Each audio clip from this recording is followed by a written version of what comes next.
Very often we say we want freedom, or we want to know true nature,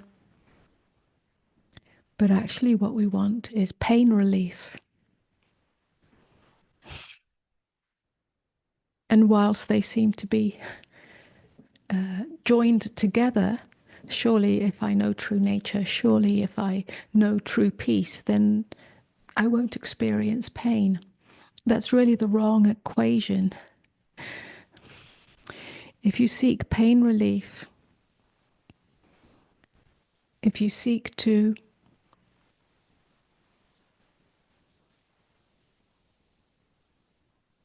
avoid discomfort, get rid of discomfort on whatever level, whether it's mental discomfort, physical discomfort, emotional discomfort, and you simply want relief from that so that you no longer have to experience any disturbance, any challenge, anything that is unwelcome within yourself, then you will be employing some strategies for that. There will be behind the scenes, as if you like, various emotional and mental and spiritual strategies to assist you in no longer feeling pain. These strategies, far from being the resolution, are impediments because they simply serve to uphold the self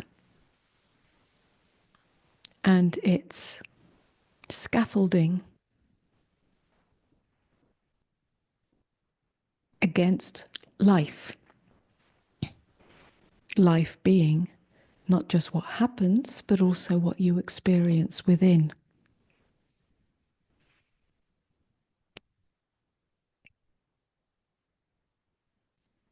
If you want true freedom,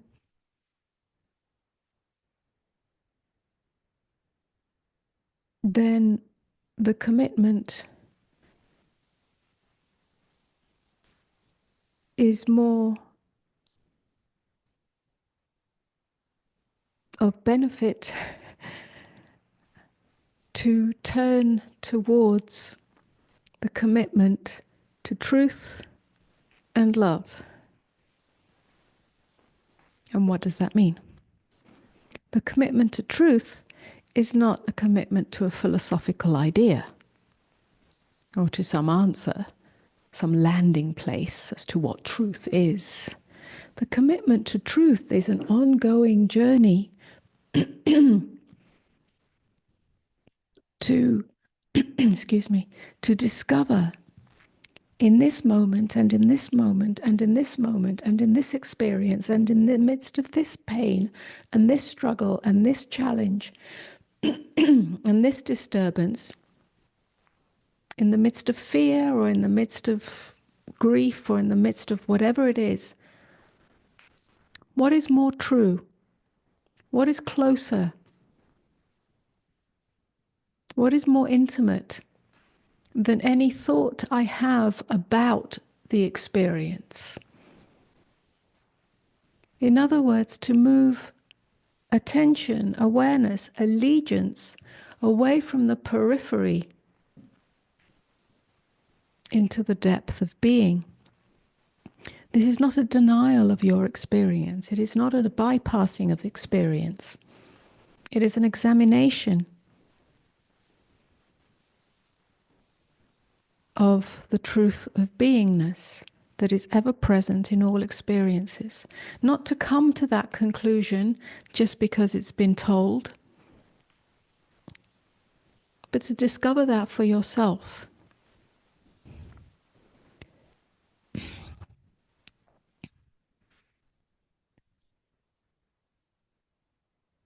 The giving of allegiance, yes, to give allegiance is to give one's attention, to give more meaning to, and to hold on to the periphery of our experience, either because it's something unwelcome and painful and we derive a sense of identity from that, either some kind of victim identity, poor me. Then if that's what continues to take place, if you're radically honest with yourself, the poor me has more meaning to you than the depth of being. This is not an admonition, admonishment. It is simply the reality of it, the truth of it. If you value the victim or the poor me more than the truth, the depth of being that actually has no self in it, it's a death of the self, then that's what you value. That's what you give your attention to. If you're willing to, if you like, be in the midst of that victim identity and yet are willing to discover what's more true than that now in this moment, then something starts to shift internally. If you give allegiance to the periphery at the opposite end of the polarity, which is the accumulation of experiences, it could be, they could be very pleasurable experiences. There's nothing wrong with that. But to look for fulfillment in the acquisition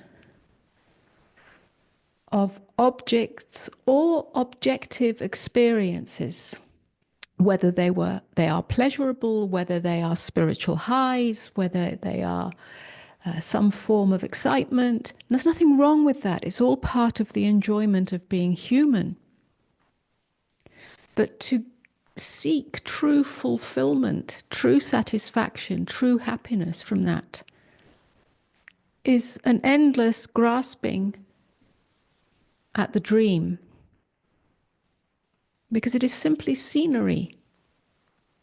It may be beautiful scenery, and we can enjoy that scenery because it's part of our human experience. We cannot avoid it.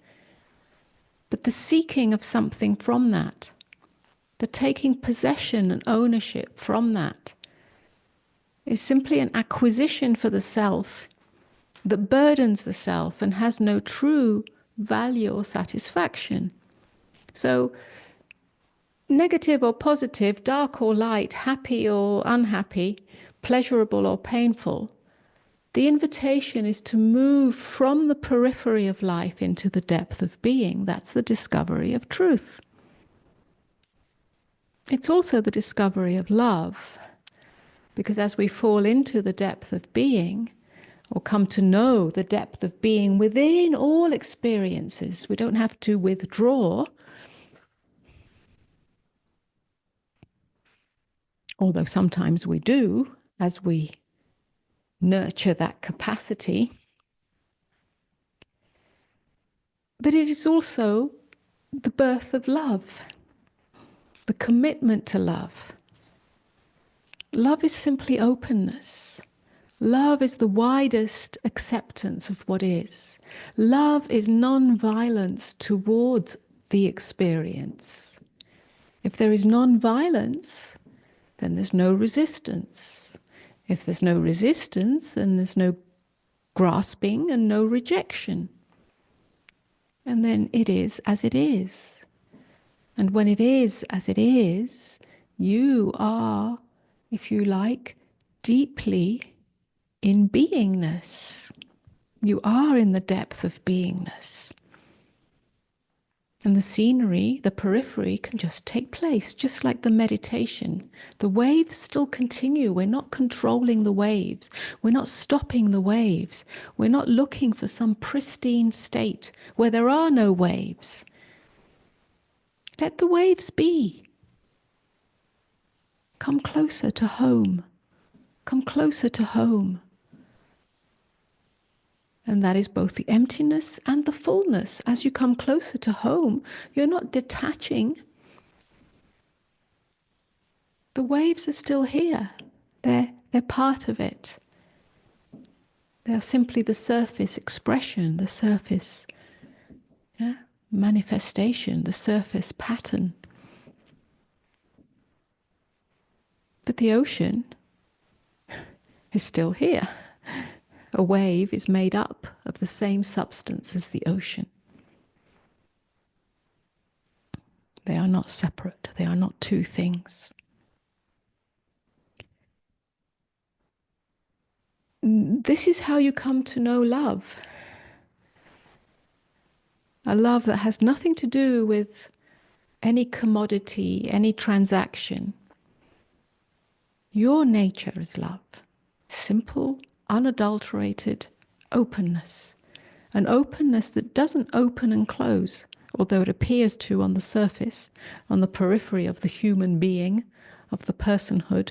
But in the depth, there's nothing to open or close.